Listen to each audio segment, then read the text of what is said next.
Before the war, Europe believed itself to be civilized, modern, and secure. Railways crossed borders. Telegraph wires carried messages in minutes. Industry produced steel, coal, ships, and weapons at a scale never seen before. Empires ruled vast territories across Africa and Asia. Many leaders assumed that economic progress and trade had made large wars between major powers unlikely. They were wrong.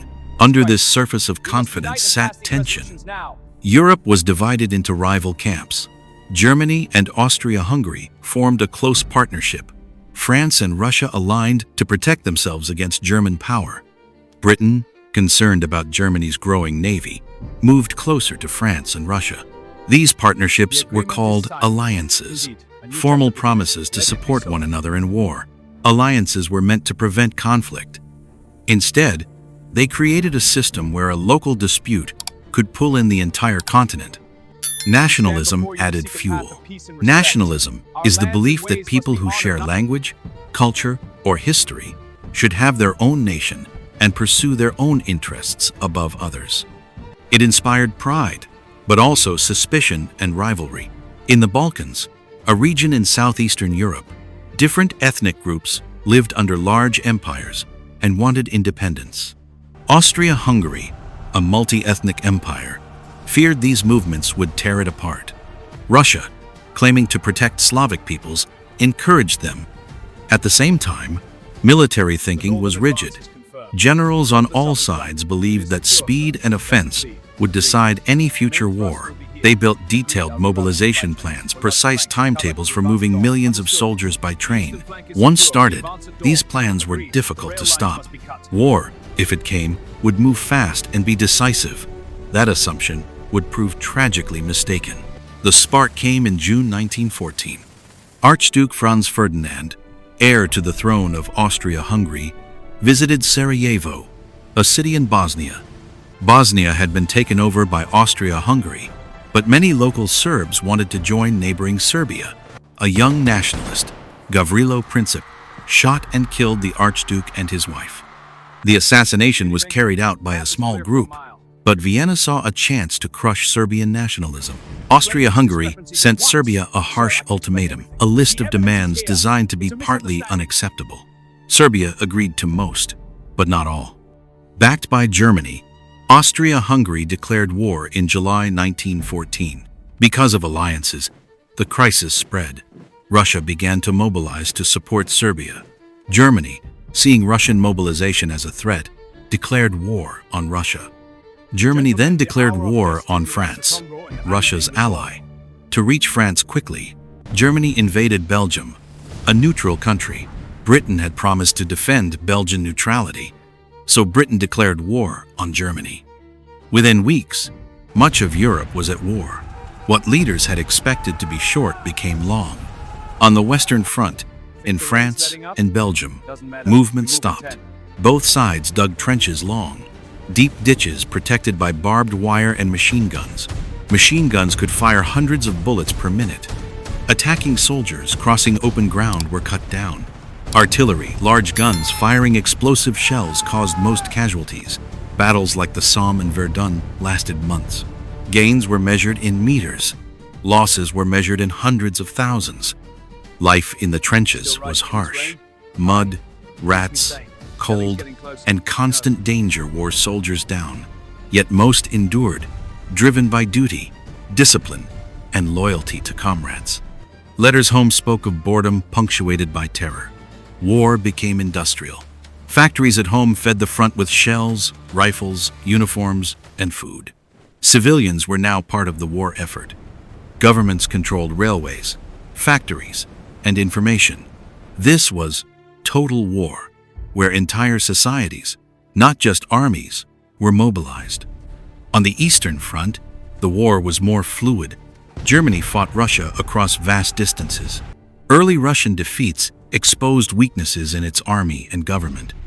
Shortages of food and fuel in Russian cities led to unrest. In 1917, revolution broke out. The Tsar, Russia's emperor, abdicated. Later that year, a radical group called the Bolsheviks seized power, promising peace land, and bread. They signed a treaty with Germany and left the war, but Russia descended into civil war. Elsewhere, the conflict widened. The Ottoman Empire joined Germany and Austria-Hungary. Fighting spread to the Middle East, where British forces, aided by Arab revolts, challenged Ottoman rule. At sea, Britain used its navy to blockade Germany, limiting food and materials. Germany responded with submarines, attacking ships carrying supplies to Britain. When German submarines sank ships with American passengers, and when Germany tried to encourage Mexico to oppose the United States, American opinion shifted. In 1917, the United States entered the war on the Allied side. American troops did not arrive in full strength immediately, but their entry mattered. It signaled fresh resources, manpower, and morale for the Allies, and it told Germany that time was no longer on its side. In 1918, Germany launched a final major offensive on the Western Front, hoping to win before American forces fully arrived. At first, German troops advanced, but they were exhausted. Supplies were thin, and the Allies adapted. Using tanks, armored vehicles that could cross trenches, and better coordination between infantry, artillery, and aircraft, the Allies pushed back. American forces joined major offensives. At home, Germany faced hunger and unrest. Its allies were collapsing. Austria-Hungary fractured along national lines. The Ottoman Empire was retreating. Bulgaria surrendered. German leaders saw the situation was hopeless. In November 1918, Germany agreed to an armistice, a ceasefire. Fighting stopped on the 11th hour of the 11th day of the 11th month. The war had lasted over 4 years. Around 16 million people, soldiers, and civilians were dead. Empires fell: German, Austro-Hungarian, Ottoman, and Russian. New nations appeared in Europe and the Middle East, often with borders that did not match ethnic realities, planting future tensions. The peace settlement aimed to prevent another war, but it carried contradictions. The Treaty of Versailles punished Germany with territorial losses, military restrictions, and heavy financial penalties. Many Germans saw the treaty as unjust humiliation. Meanwhile, promises of self-determination, the idea that peoples should choose their own government, were applied unevenly. Colonies in Africa and Asia did not gain independence. In the Middle East, former Ottoman lands were divided under European control. The war also changed how people saw modernity. Technology had brought not only comfort, but mechanized destruction. Faith in inevitable progress weakened. Governments had learned to organize economies and shape public opinion on a vast scale. Women entered industrial work in large numbers during the war, strengthening arguments for political rights. In several countries, women gained the vote soon after. World War I did not end the conflict. Many of its unresolved issues, resentment in Germany, fragile new states in Eastern Europe, instability in the Middle East, fed into later crises, including World War II. Yet it also reshaped international politics, leading to attempts at global cooperation, such as the League of Nations, an early effort to prevent war through discussion rather than fighting. The war mattered because it marked the violent end of one era and the uncertain beginning of another. It showed how interconnected systems, alliances, mobilization plans, imperial rivalries could turn a single assassination into a global catastrophe. It demonstrated that industrial power could sustain destruction on a scale that leaders had not truly imagined. Its legacy remains. Borders drawn then still influence conflicts.